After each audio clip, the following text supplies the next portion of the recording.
Es nuestro primer invitado en Valencia en Abierto, presidente del Colegio de Administradores de Fincas de Valencia y de Castellón, Sebastián Cucala. Buenas tardes. Hola, buenas tardes. Y gracias por estar con nosotros. Gracias a vosotros. Bueno, mucho que comentar en los próximos minutos, pero hay un tema que está acaparando la actualidad en el colegio, sobre todo por las consultas que se están realizando y por las subvenciones que se están dando. Queremos pulsarlo. Hablamos de las ayudas a la conservación y accesibilidad que está dando el gobierno valenciano. ¿Cómo van estas ayudas, presidente? Pues a ver, recientemente lo que se ha hecho es una evaluación de lo que eran las ayudas que se concedieron durante el ejercicio 2021, cuya resolución fue pues hace aproximadamente un mes en cuanto a las concesiones y denegaciones que hubo. Y bueno, un poco la evaluación fue en el sentido de analizar el volumen de peticiones tramitadas y el volumen de subvenciones concedidas. ¿Y la cifra que nos da? Sí, el balance es que de cada 10 que se presentaron solamente hubo una concesión. Esto es muy poco. ¿Qué está pasando? Pues básicamente que el Gobierno central asigna una serie de dotación presupuestaria para cada una de las comunidades autónomas para que la pueda destinar a este tipo de ayudas, sobre todo la accesibilidad, que es uno de los, digamos, todavía de las asignaturas pendientes que tienen muchos edificios, el que todas las personas puedan tener acceso de entrada y salida a su casa con normalidad. Y esa, digamos, falta de dotación presupuestaria pues obliga pues a hacer una restricción a la hora de las concesiones y de hecho pues se fomenta desde luego el que se hagan las peticiones, pero luego al final pues se da la situación de que solo uno de los peticionarios de cada 10 que ha cursado una petición de ayudas es el que la recibe.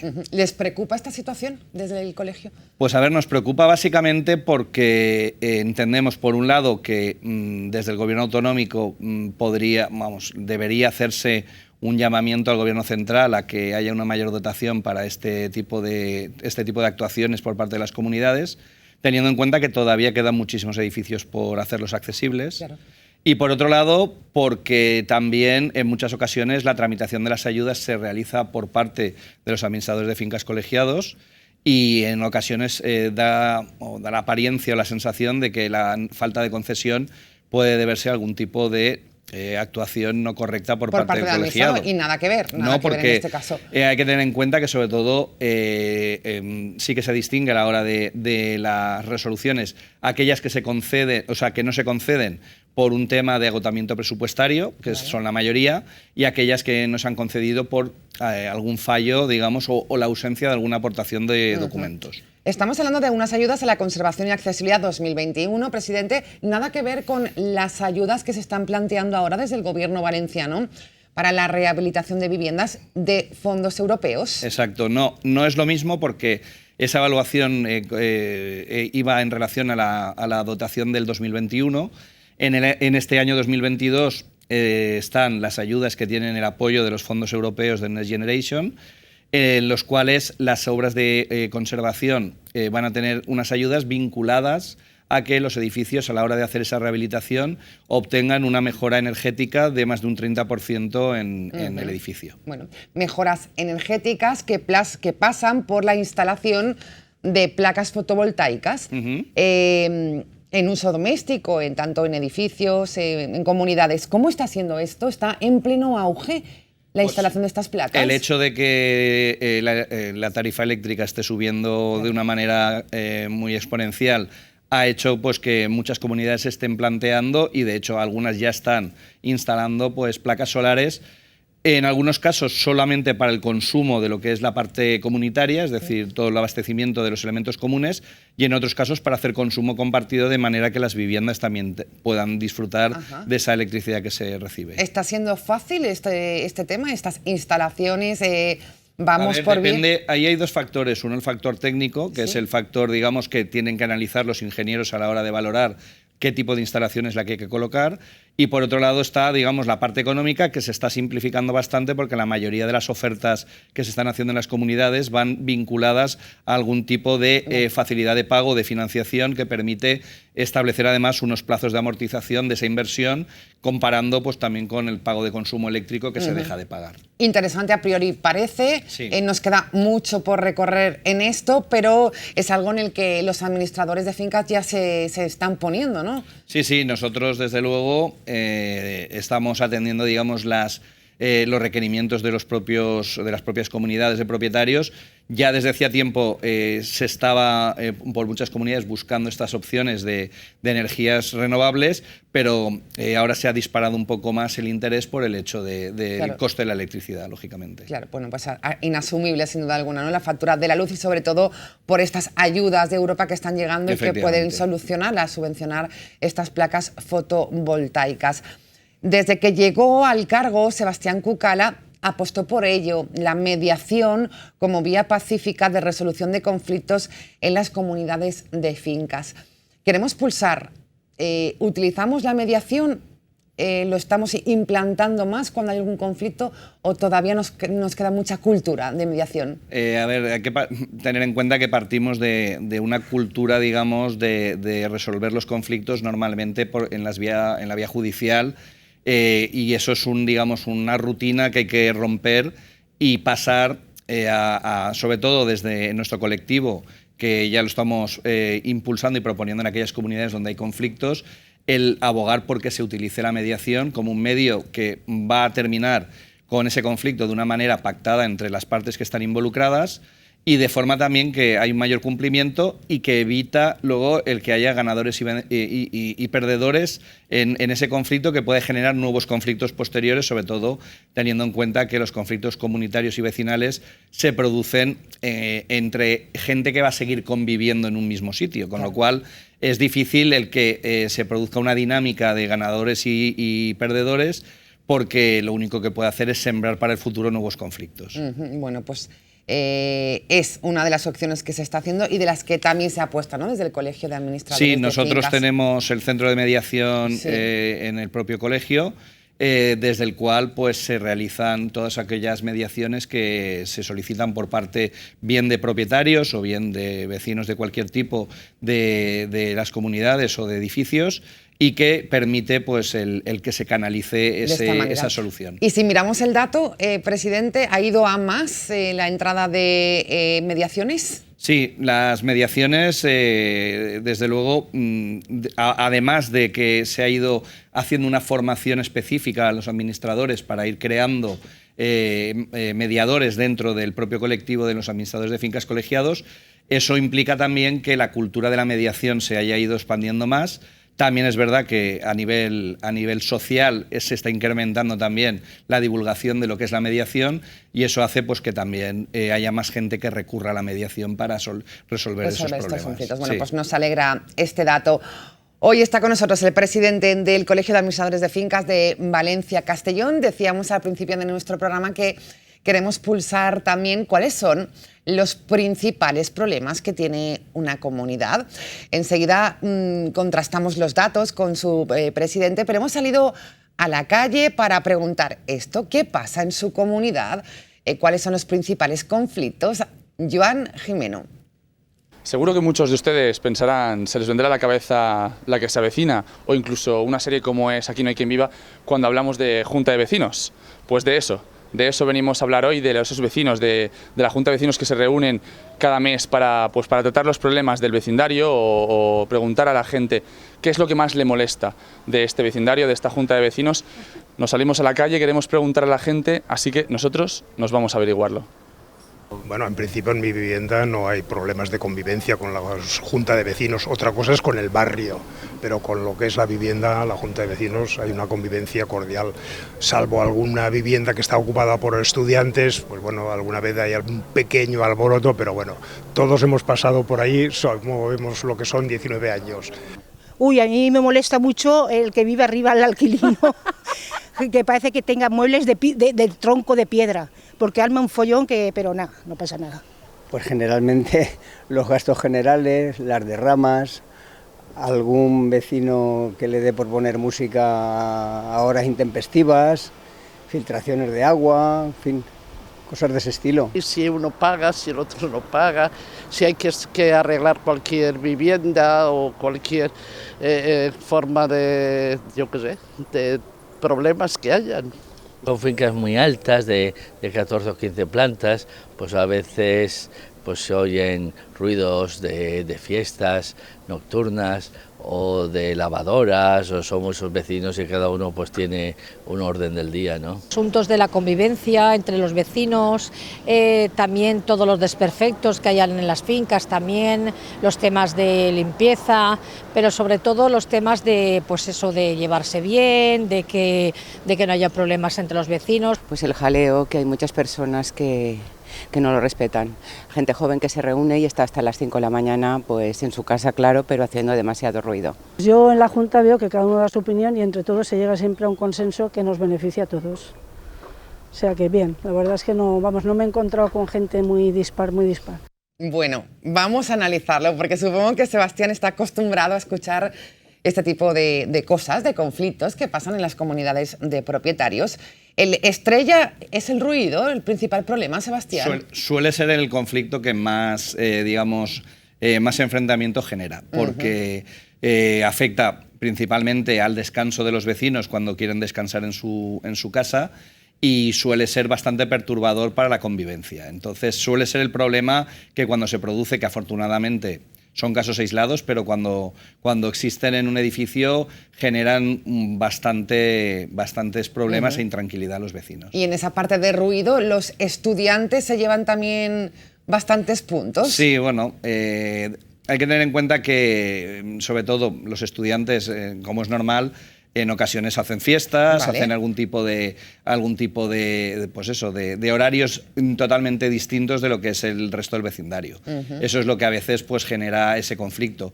También hay que tener en cuenta que ahora vuelve a reanudarse, pero durante mucho tiempo también fue conflictivo los apartamentos turísticos en los edificios, porque dependía también de qué huéspedes acudían al apartamento turístico, pues era más tranquilo o no la convivencia o la coordinación con la convivencia de los vecinos residenciales. ¿Sigue pasando este problema? ¿Seguimos con esto de los apartamentos turísticos? Sí, ¿se ha regulado? Lo que pasa es que desde que se ha restringido la regulación en cuanto a la existencia de los apartamentos turísticos, el número de apartamentos descendió, sobre todo durante la pandemia. Lógicamente no hubo turismo y se produjo ese vacío de utilización. A partir de ahí hubo quien volvió a destinar a alquileres de larga duración, con lo cual ya desapareció el problema. Pero en aquellos sitios donde todavía lo hay, pues depende de ese perfil, ¿no? Del perfil de quién esté ocupando. Ruidos, música, filtraciones. Es otro de los temas que ocupan y preocupa a una junta de comunidades, de junta de vecinos. En este sentido, venimos de asistir a capítulos de lluvias importantes en la ciudad de Valencia. ¿Lo han notado? ¿Se han incrementado los problemas? Hemos de tener en cuenta que desde el mes de marzo hasta el 3 de mayo, que se produjo el aguacero tan intenso, ha sido una situación anómala en Valencia en cuanto a que prácticamente no ha habido 2 días seguidos sin llover desde el principio de marzo. Los edificios se han resentido mucho porque además los edificios han estado, digamos, empapándose del agua, y han aparecido filtraciones en muchos casos en donde no había habido previamente. Y de hecho, ni siquiera ni los proveedores ni las compañías de seguros han tenido, digamos, la capacidad de poder atender todos los siniestros que ha habido generados por este... Es decir, que el que tengamos filtraciones en casa, paciencia, ¿no, Sebastián? Sí, a ver, sobre todo paciencia, porque aunque se tramite todo por parte del administrador, hay que tener en cuenta que desafortunadamente no podemos solucionar todo simultáneamente, sino que han de ir uno detrás de otro. Entonces, ni tenemos capacidad con los proveedores de que puedan asistir a todos, ni siquiera las compañías de seguros tienen peritos ni gente de asistencia para poderlo hacer. Con lo cual, sé que es tedioso para el que tiene el problema porque quiere que se le solucione rápido, pero es que no hay otra solución. No hay otra solución. La morosidad sigue siendo también, hablábamos del ruido, de las filtraciones, sigue siendo uno de los principales problemas de las comunidades y con pocas soluciones, ¿no? ¿Qué hacemos con este tema, Sebastián? Pues las soluciones, en principio, siempre es intentar pues, el buscar una solución amistosa y extrajudicial con la persona que debe. Hay que tener en cuenta que el hecho de que haya propietarios que no atiendan los pagos pues perjudica de manera muy notable el funcionamiento de la comunidad, porque la comunidad tiene unos recursos muy limitados económicamente. Entonces tiene unos compromisos adquiridos con proveedores y con obras, etcétera, que ha de pagar, y el caso de que haya gente pues, que no lo pague y obliga en muchas ocasiones a interponer ya reclamaciones judiciales. Pero mientras dure esa reclamación judicial... Que se hace larga, ¿no? Claro, estamos un poco con lo mismo de la mediación. Exactamente. En ese caso hay que poner el dinero por parte del resto de vecinos que sí que paga para poder cubrir ese descubierto que genera el impago de un vecino. Y eso también genera mucho conflicto, porque lógicamente el que ha pagado pues no quiere tener que pagar la parte de otro, pero... Es lo que hay. Bueno, pues resolución judicial para la morosidad e intentar esa mediación, como explicaba antes el presidente del Colegio de Administradores de Fincas.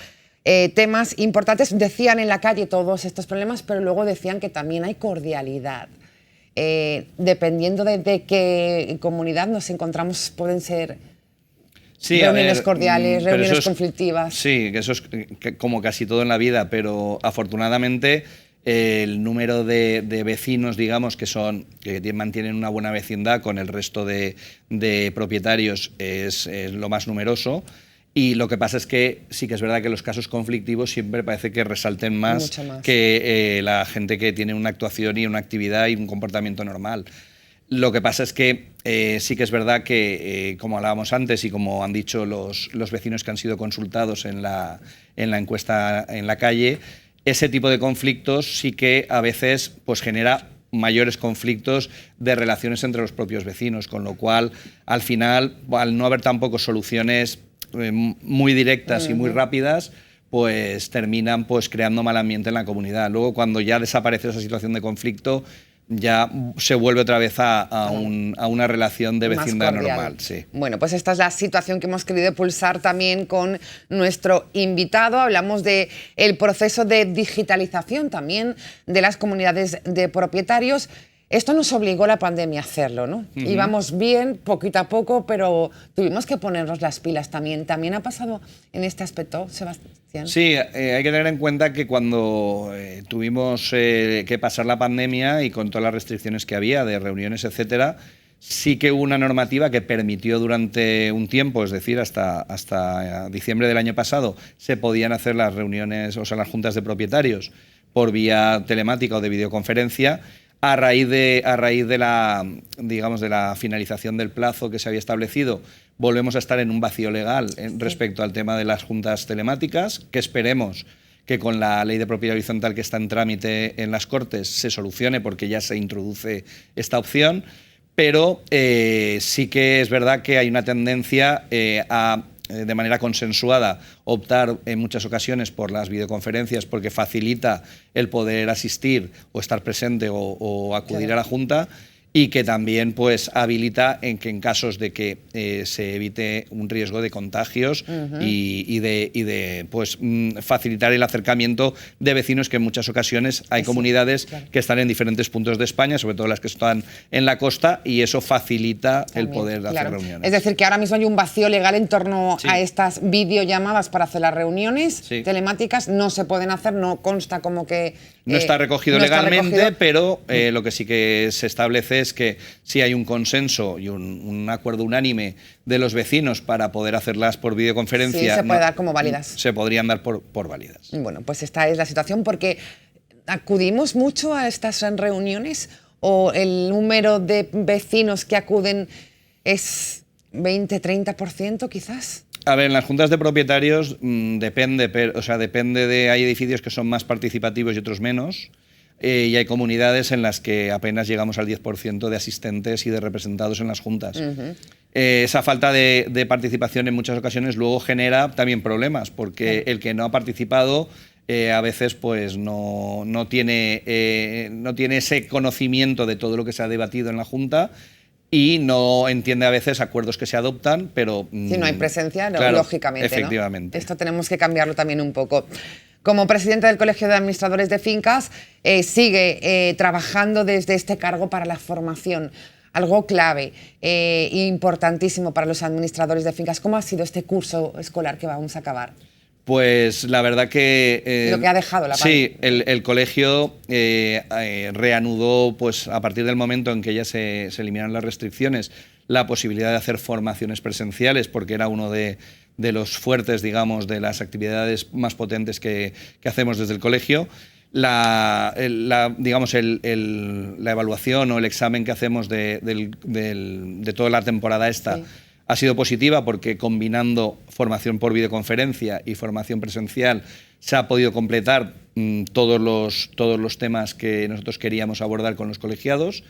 Y de hecho pues ya se está planificando pues la nueva formación que se hará ya a partir del mes de septiembre. ¿Tiene mucha aceptación entre los colegiados la formación, presidente? Sí, porque además uno de los puntos fuertes de los colegiados es el mantener una información actualizada de todas las novedades que hay que afectan a las comunidades. Entonces el colegio, claro, apuesta por dar información con expertos en cada uno de los asuntos, para que los colegiados podamos transmitir a nuestra vez pues la información correcta a los clientes. Bueno, estar en constante actualización de todo. Esta es la figura del administrador de fincas, ¿no? A veces poco reconocida la figura, presidente. Pues a ver, en ocasiones sí que echamos en falta un poco más el respaldo o el agradecimiento, no el agradecimiento, pero sí el reconocimiento por parte de los propietarios, pero nuestra obligación es hacer el trabajo. Nosotros lo hacemos con orgullo de intentar hacerlo lo mejor posible todos los días, con nuestros aciertos y con nuestros errores, pero evidentemente estamos llevando una carga muy importante desde la pandemia de atender muchas cosas. Con el tema también de las lluvias se generan muchos conflictos en cuanto a atender pues todos los siniestros que hay. Es decir, la carga de trabajo ha sido muy intensa durante estos 2 años. 2 años, ¿no? Bueno, primero por la pandemia y luego también por las lluvias, esas filtraciones. Es el presidente del Colegio de Administradores de Fincas de Valencia y Castellón y ha estado con nosotros en el inicio del programa. No sé si quiere añadir algo más, Sebastián Cucala, ya preparando, me imagino, que el ejercicio del año que viene con esa hoja de ruta que lleva desde la presidencia, formación, proyectos, también estrechos lazos, ¿no?, con las instituciones valencianas. Exacto. Que es algo primordial también, ¿no? Sí, por nuestra parte, y también agradecemos que por parte de la Generalitat Valenciana se cuenta con el Colegio de Administradores de Fincas, tanto de Valencia, de Castellón y de Alicante, para atender todas aquellas necesidades que pueden surgir en relación a nuestra actividad, y tenemos unos lazos muy estrechos con la Administración, que redundan también en transmitirles las inquietudes de los propios ciudadanos. O sea, que no solo es ser los receptores de la información institucional, sino ser nosotros los transmisores a la administración pública de cuáles son las inquietudes que tienen los ciudadanos en sus viviendas. Muy bien. Pues todo un lujo que haya estado con nosotros. Nos vemos pronto. Que vaya bien desde el Colegio de Administradores de Fincas. Sebastián Cucala, buenas tardes.